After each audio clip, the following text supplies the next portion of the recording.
Tuhan, kita berharap semua jemaat Tuhan yang ada di GKI Sumut Kuala Menciri di dalam keadaan sehat dan selalu di dalam perlindungan.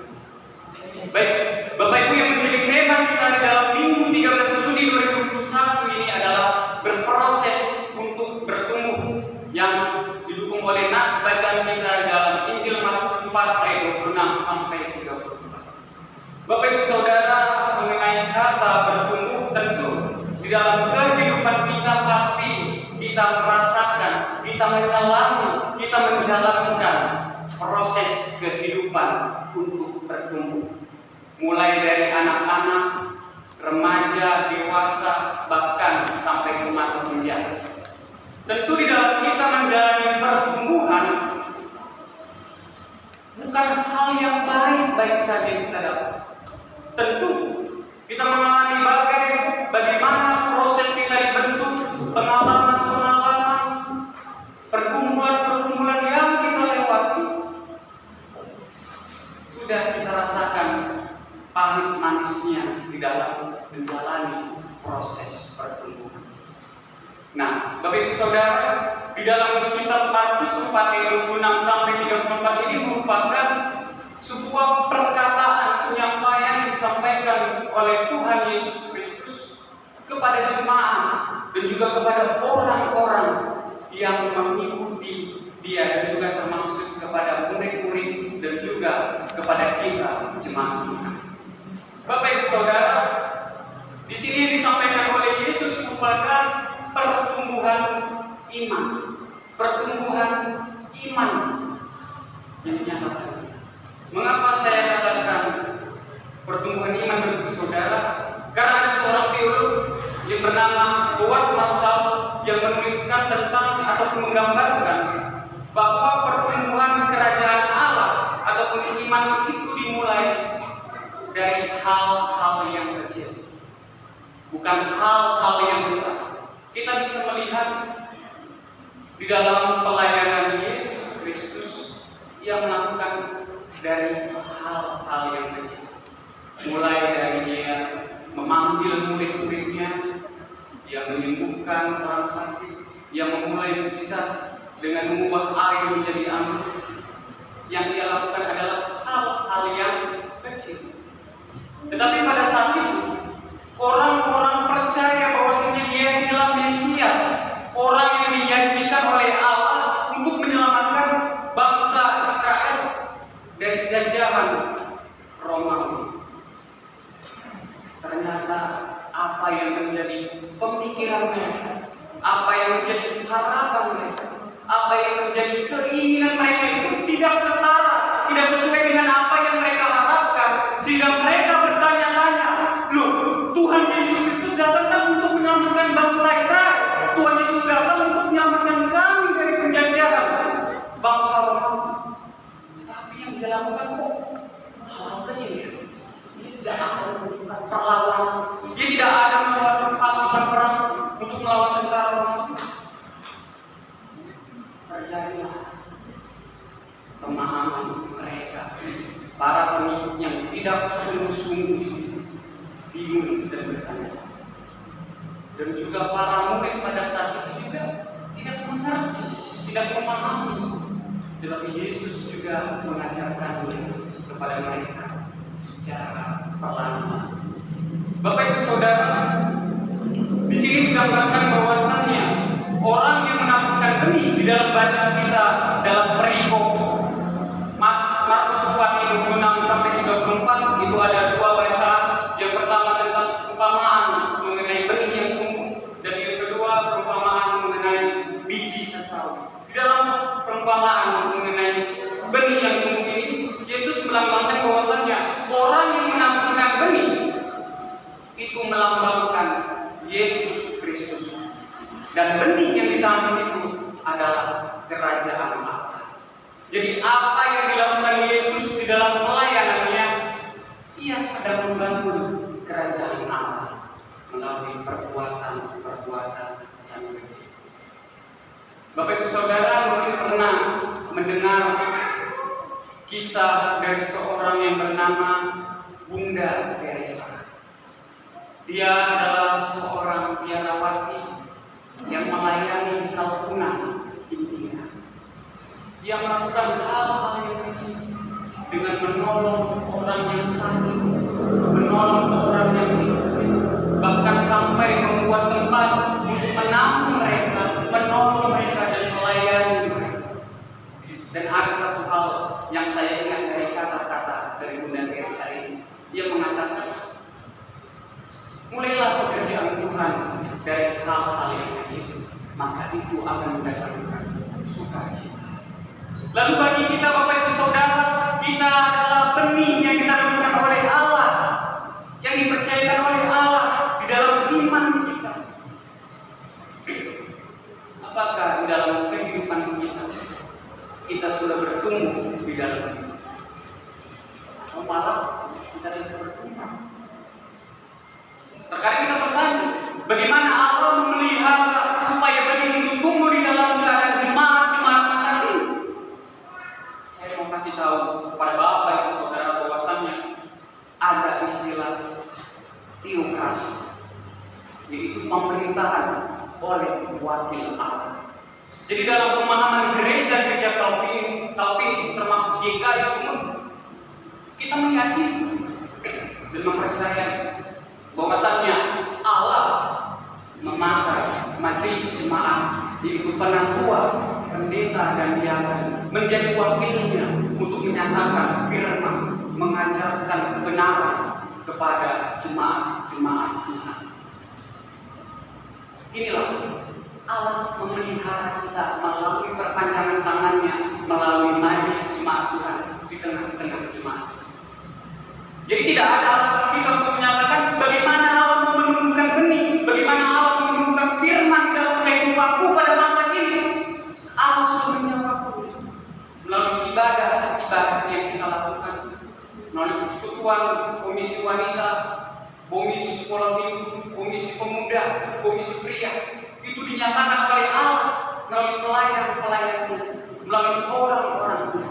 Dan juga Bapak Ibu Saudara juga merupakan wakil yang dipakai oleh Allah untuk mengajarkannya kepada anak, tetangga, bahkan orang-orang yang ada di sekitar. Mulai dari hal-hal yang kecil, dengan berbuat baik, tegur sapa, saling menolong. Tentu itu merupakan hal yang baik untuk menumbuhkan iman kita, mengaplikasikan firman Tuhan di dalam kehidupan kita. Bapak Ibu Saudara terkasih Kristus Yesus, sekarang kita masuk ke dalam perumpamaan yang kedua, yaitu mengenai biji sesawi. Kenapa Tuhan Yesus menyatakan tentang biji sesawi, Bapak Ibu Saudara? Karena tertulis di dalam ayat yang ke-30 demikian firman Tuhan berkata, katanya lagi, dengan apa hendak kita membandingkan kerajaan Allah itu, atau dengan bagaimana hendaknya kita menggambarkannya? Di sini kita lihat ada tanda-tanda. Artinya di sini Yesus bertanya kepada orang-orang yang ikut mendengarkan Ia pada saat itu. Bagaimana lagi akan kugambarkan? Bagaimana lagi akan kujelaskan kepadamu? Tadi saya sudah menjelaskan bahwasanya kerajaan Allah itu seperti benih yang tumbuh. Tetapi kalian juga tidak mengerti, kalian tidak memahami bagaimana lagi akan kusampaikan kepada kalian. Bagaimana lagi akan kusampaikan supaya kamu memahami maksud dari kerajaan Allah ini. Ternyata Bapak Ibu Saudara, di sini Yesus memakai perumpamaan mengenai biji sesawi, karena biji sesawi itu merupakan tanaman yang mudah dikenal, sering dilihat oleh orang-orang Yahudi pada masa itu. Kalau kita ibaratkan, pasti kita sering melihat buah rambutan. Buah rambutan kalau matang warnanya merah, kalau setengah matang warnanya kuning, kalau belum matang hijau. Maka Yesus menggambarkan ini supaya mudah dimengerti, supaya mudah dipahami oleh para pendengarnya pada masa itu. Jadi Bapak Ibu Saudara, biji sesawi pada zaman Yesus ini merupakan biji sesawi yang kecil dan berwarna hitam. Atau bahasa Latin atau bahasa Inggrisnya mengatakan Brasilia Hagai. Itu yang digunakan oleh Yesus untuk menggambarkan. Jadi biji sesawi ini merupakan biji yang paling kecil daripada sebuah segala jenis biji-bijian pada zaman itu. Dan juga biji sesawi ini bermanfaat untuk memberikan cita rasa pada makanan dan juga mengawetkan. Selain itu biji sesawi juga mengandung minyak yang bermanfaat untuk pengobatan. Jadi juga biji sesawi ini pohonnya tidak lebih tinggi dari 5 meter, cuma sampai 5 meter batasnya. Jadi apa yang dikatakan di sini Bapak Ibu Saudara? Bahwasanya Yesus juga mau menggambarkan kepada orang-orang dan juga kepada kita jemaat Tuhan bahwasanya kerajaan Allah itu merupakan kerajaan yang sudah hadir di dalam kehidupan. Terkadang kita berekspresi, wah kerajaan Allah itu ibaratkan istana yang megah. Di sana kita tidak kekurangan madu dan susu. Kita dikenyangkan oleh Allah. Kita tidak perlu lagi capek-capek bekerja. Kita tidak perlu lagi capek-capek memikirkan keluarga. Karena Allah sudah menyediakannya bagi kita. Allah sudah mencukupkannya bagi kita. Terkadang kita membatasi pemahaman Allah dengan pemahaman kita yang kecil dan sedikit. Bapak Ibu Saudara, bahwasanya Allah yang kita kenal, Allah yang kita sembah, Allah yang kita percaya sebagai Tuhan dan Juru Selamat tidak sesempit pemikiran kita, Bapak Ibu Saudara. Karena Dia Allah Sang Pencipta, Allah yang berdaulat. Jadi Allah mau menggambarkan biji sesawi ini adalah iman. Lakukanlah dari hal-hal yang kecil. Lakukanlah dari hal-hal yang mampu dan mudah untuk kita lakukan di dalam kita menjalani kehidupan. Bapak Ibu Saudara, memang di dalam kehidupan kita ada dua hal yang jadi perenungan bagi kita bersama. Sebelum Tuhan memberikan kita sebuah pertanggungjawaban. Yang pertama adalah bagaimana kita merespon setiap peristiwa dalam hidup yang dinyatakan oleh Allah di dalam kehidupan kita. Apakah kita mau dibentuk oleh Allah? Apakah kita mau berproses untuk menjalani kehidupan sesuai dengan apa yang Allah mau? Dan yang kedua, Bapak Ibu Saudara, selama kita berproses, apakah kita mengalami pertumbuhan atau malah kita tidak bergerak sama sekali, tidak bertumbuh, tidak berbuah? Ini menjadi perenungan kita, Bapak Ibu Saudara. Allah telah menyatakan kerajaan Allah di tengah-tengah dunia melalui peristiwa kehadiran anaknya Yesus Kristus. Dia sudah menggambarkan kepada kita tentang kerajaan Allah itu. Sekarang bagaimana dengan kita? Apakah kita mau untuk menuruti firman Tuhan, menjalankannya di dalam kehidupan kita, menyatakannya di tengah-tengah dunia? Mampukah, sanggupkah?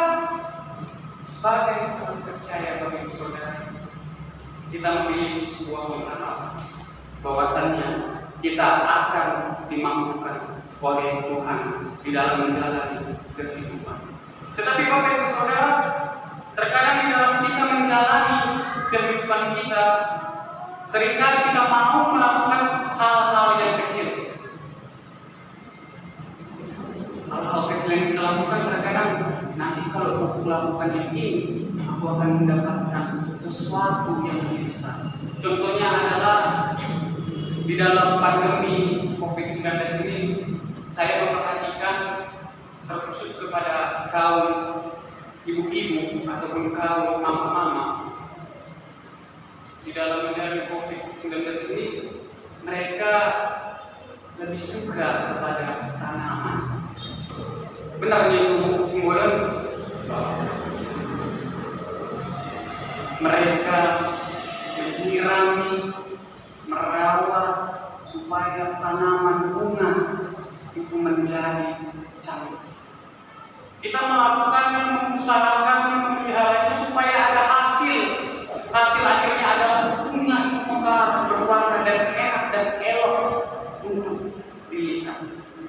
juga di dalam kehidupan kita seringkali kita menabung agar kita bisa membeli sesuatu. Dan juga untuk anak tadi, terkadang kita belajar sungguh-sungguh supaya mengharapkan nilai yang bagus, supaya mendapatkan sesuatu di dalam kehidupan, seperti dapat hadiah dari orang tua dan lain sebagainya. Memang tidak salah ketika kita berpikir, berpandangan mengenai hal yang seperti itu, Bapak Ibu Saudara. Tetapi jangan sampai itu membuat kita terjebak karena kita melakukan sesuatu yang kecil itu mengharapkan sesuatu hal yang besar. Tetapi cobalah dengan melakukan sesuatu yang kecil seperti kita membuang sampah, kita kutip buang sampah, meskipun banyak kali orang juga yang suka buang sampah sembarangan. Seringkali juga kita mendoakan supaya dunia ini menjadi lebih baik, tapi nyatanya dunia kita tidak kunjung baik juga. Seringkali kita mendoakan orang yang kita benci supaya dia tidak membenci kita lagi, tetapi malah sebaliknya orang yang kita benci itu semakin menjadi untuk membenci kita. Tetapi Bapak Ibu Saudara, ketika kita melakukannya itu, kita jangan berharap apa yang kita lakukan itu supaya membuat orang bertumbuh. Tetapi apa yang kita lakukan itu untuk menumbuhkan pribadi kita untuk menjadi lebih baik lagi, berproses menjadi manusia yang lebih baik lagi. Memang di dalam kehidupan kita sangat sulit untuk melakukannya, karena ada yang mengatakan bahwasannya manusia ini memiliki kecenderungan alamiah untuk mengabaikan hal-hal yang kecil. Padahal banyak di dalam kehidupan kita, Bapak Ibu Saudara, kita mampu untuk melakukan hal-hal yang kecil itu dengan baik dan dengan benar. Oleh sebab itu, melalui firman Tuhan di dalam Markus 4 ayat 26 sampai 34, di sini Allah melalui Yesus Kristus mengajarkan kita untuk berproses menjadi lebih baik, untuk memulai dari hal-hal yang kecil supaya kita bisa melakukan. Juga Bapak Ibu Saudara, ketika saya mempersiapkan bahan khotbah ini, saya melihat di dalam 2 Korintus 5 ayat 6 sampai 10, ini menyatakan tentang kehidupan Rasul Paulus. Kita ketahui bersama bahwasanya Rasul Paulus merupakan rasul yang terakhir yang dipakai oleh Allah ketika ia sebelum bertobat. Dia melakukan hal-hal yang kejam, dia melakukan hal-hal yang kecil, hal-hal yang merugikan Allah dengan menyiksa orang-orang percaya pada masa itu. Tetapi dalam surat Korintus 2 ayat 5 ayat 6 sampai 10 ini bersabda bahwasanya sikap Paulus ini dia menjalani kehidupannya itu dengan sesuatu yang baik. Dia melakukan kehidupannya dengan tabah, dengan sabar dia melakukan. Karena apa Bapak Ibu Saudara? Karena dia memiliki iman yang utuh dan kuat. Dan itulah yang menjadikan dia sanggup untuk menanggung bahkan melewati semua rintangan yang dia hadapi. Dia memiliki keinginan untuk bisa hidup di dalam Tuhan dan Tuhan hidup di dalam dia. Karena ketika Tuhan sudah hidup di dalam kehidupan Rasul Paulus, maka hal-hal kecil, proses imannya semakin bertumbuh dan semakin kuat. Nah, yang mau saya katakan dalam bacaan ini adalah kepada kita juga Bapak Ibu Saudara, marilah kita belajar kepada Rasul Paulus yang mau merendahkan dirinya, yang mau bersabar menghadapi segala sesuatu dalam kehidupannya, dan dia mencoba untuk meninggi Tuhan hidup di dalamnya dan kita hidup di dalam Tuhan.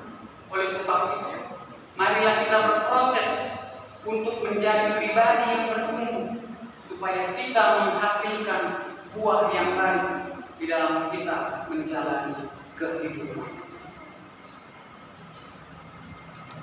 Nah, panjang lebar Tuhan sudah menyatakan untuk kita berproses dan bertumbuh. Tetapi ada juga Bapak Ibu Saudara yang sangat menarik bagi saya dan juga semoga ini menarik juga untuk Bapak Ibu Saudara, Mengapa pada saat itu banyak orang-orang yang mulai mengikuti Yesus, mereka ternyata bukan tulus untuk mengikutinya, tetapi mereka hanya bertanya-tanya, mereka penasaran, apa sih yang dibuat oleh Tuhan Yesus Kristus ini? Dan ternyata Bapak Ibu Saudara, Yesus menyampaikan dua perumpamaan ini juga menjelaskan kepada mereka secara tersembunyi, karena mereka hanya ingin tahu dan ingin mengawal, ingin berdebat kepada Tuhan Yesus. Tetapi Yesus mengajarkannya melalui perumpamaan. Memang Bapak Ibu Saudara, ketika kita ikuti dalam pembacaan Alkitab, mulai dari khotbah Yesus di bukit dan juga khotbah Yesus, semuanya itu menjelaskan mengenai tentang perumpamaan. Karena Yesus mau kita bertumbuh, karena Yesus mau kita berproses, kita pelajari firman, kita pelajari sabdanya, supaya kita dapat mengerti dan memahami maksud Tuhan di dalam kehidupan. Amin. Kita masuk Isa.